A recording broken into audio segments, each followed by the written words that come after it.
Imagine your washing machine breaks tonight, not next month, not when there is a sale, tonight.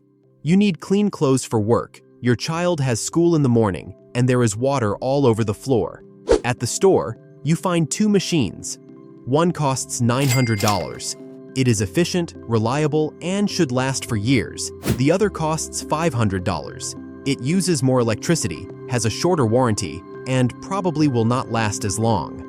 Buying the $900 machine is clearly the smarter financial decision, but that advice assumes you have $900. If you have savings, you pay up front, take the better machine, and move on. If you do not, you finance the cheaper one. After interest and fees, the $500 machine may cost you $700. Then it breaks after 2 years. You pay for a repair, replace a part, and eventually buy another machine. By the end, the person who had less money may spend more than the person who bought the expensive machine.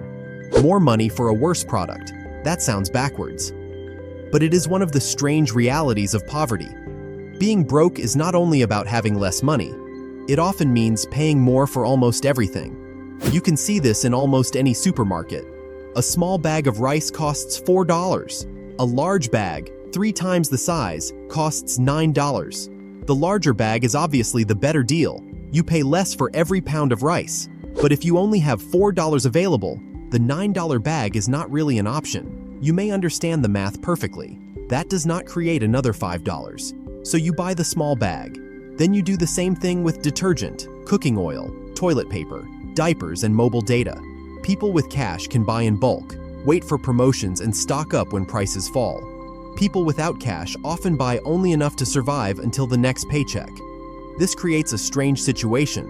The people who need the discount most are often unable to access it, and the people with the least money keep paying the highest price per unit. This is not a failure to understand value, it is a shortage of cash at the exact moment when value becomes available. Money also buys something that rarely appears on a bank statement. It buys time. When you have savings, you can wait. You can compare prices, read reviews, visit another store, and reject a bad deal. But when your refrigerator stops working, your rent is due, or your car will not start, waiting may not be possible. If your car is how you get to work, you do not have 3 weeks to find the cheapest mechanic.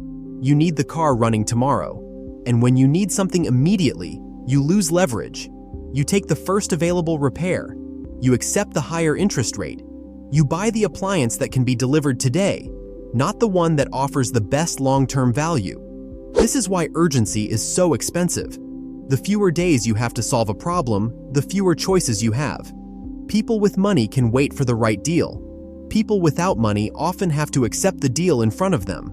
There is an old phrase, "I cannot afford to buy cheap things." It sounds like a joke, but it describes a real financial problem. Imagine a $40 pair of shoes that lasts 6 months. Next to it is a $150 pair that lasts 4 years. Over 4 years, the $150 pair is probably cheaper, but only if you have $150 today. If you only have $40, you buy the cheaper pair. 6 months later, you buy another, then another. After 4 years, you may have spent more than the person who bought quality once.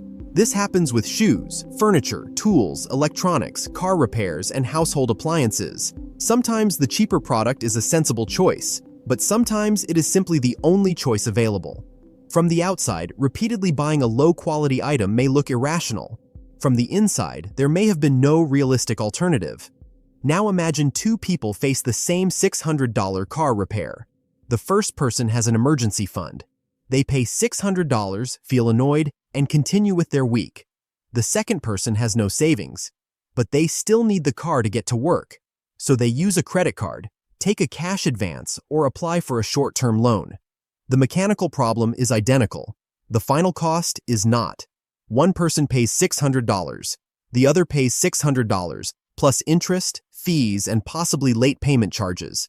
The person without savings is not only purchasing the repair, they are also purchasing access to the money required to pay for it.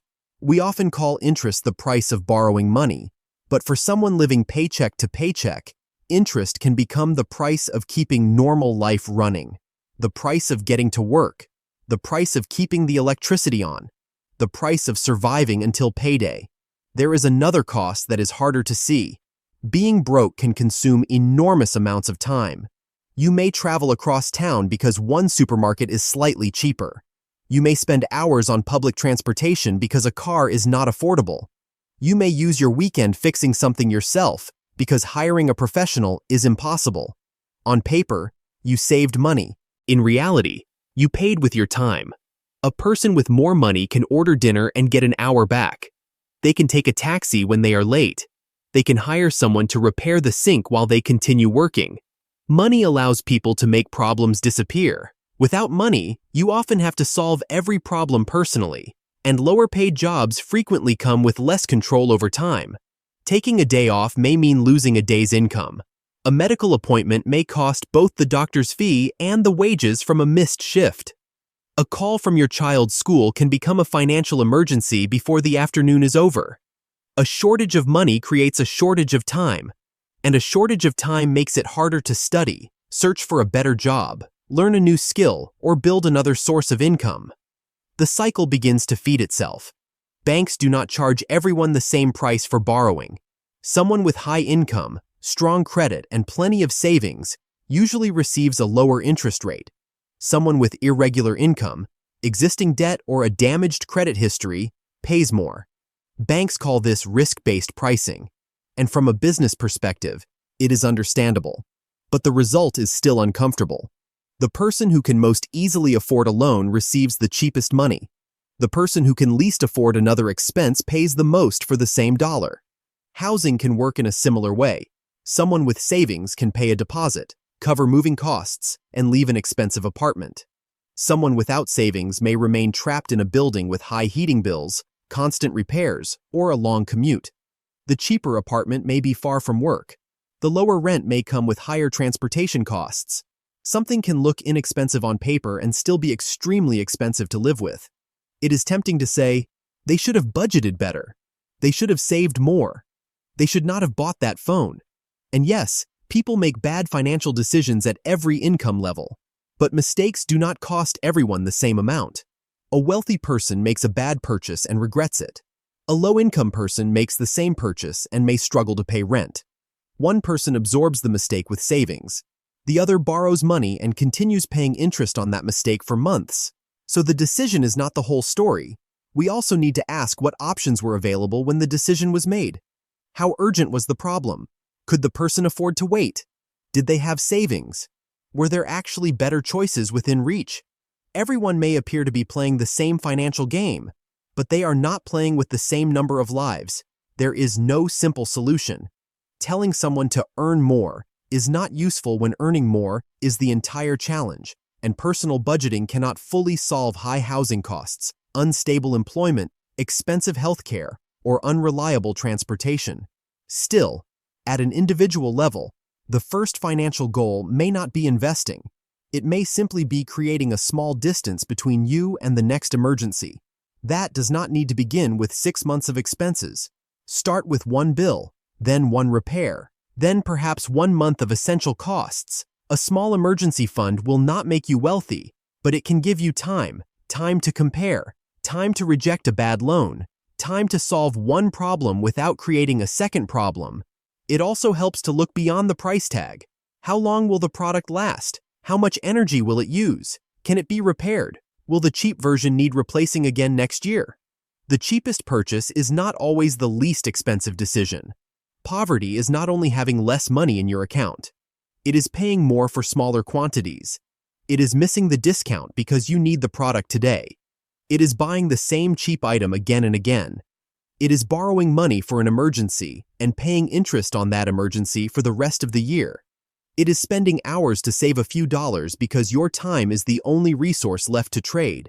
That is why financial freedom is not only about luxury. Sometimes it is much simpler. It is being able to wait, being able to compare, being able to reject a bad deal, being able to say, that price is too high, and walk away. Maybe the most valuable thing money buys is not comfort. Maybe it is choice, because when you have more options, you can usually find a cheaper path. And when you have no options, even the basic parts of life begin to cost more. In the sketchbook economy, every page leads to another. Subscribe and turn the page with me.